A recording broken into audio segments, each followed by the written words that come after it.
I'm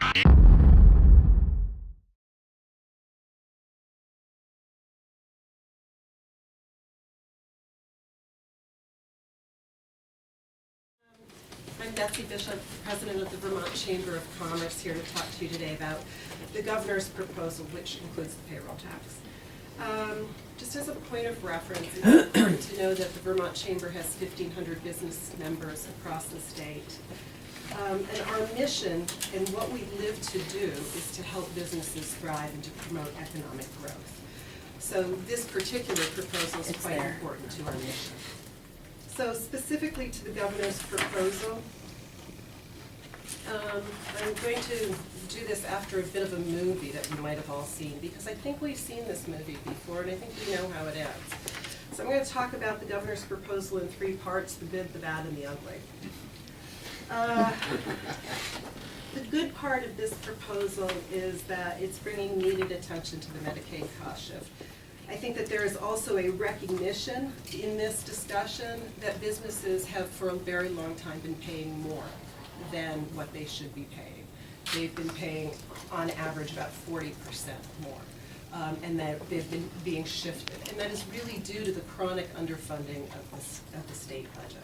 So the bad part of this proposal for us is that we think that this proposal is lacking in several key areas, and key among them is the absence of any state appropriation in this, which quite frankly has been the problem all along. It also does not correct the cost shift at all. It just makes it more transparent and forces employers to continue to pay more than their share, just through a different tax. So if we believe that the chronic underfunding of state government has shifted more onto businesses, and businesses are paying more in commercial rates than we have, which is the governor's proposal, is to reduce those rates. If we just make employers pay that through a payroll tax, you actually haven't fixed the cost shift. You're still making them pay that amount more than is their share. There's a lot of skepticism about whether state government can actually do this in a meaningful way, where employers will see a return on this tax through their premiums and through a reduction.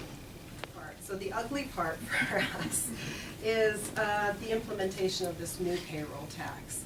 And having it dedicated to health care is a very scary prospect for many employers.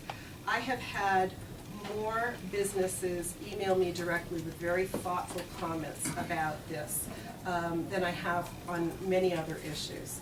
This is very concerning to them, especially with the potential, the smallness of the rate of the tax. 0.7% seems like such a small thing when you say it, and raises such a massive amount of money.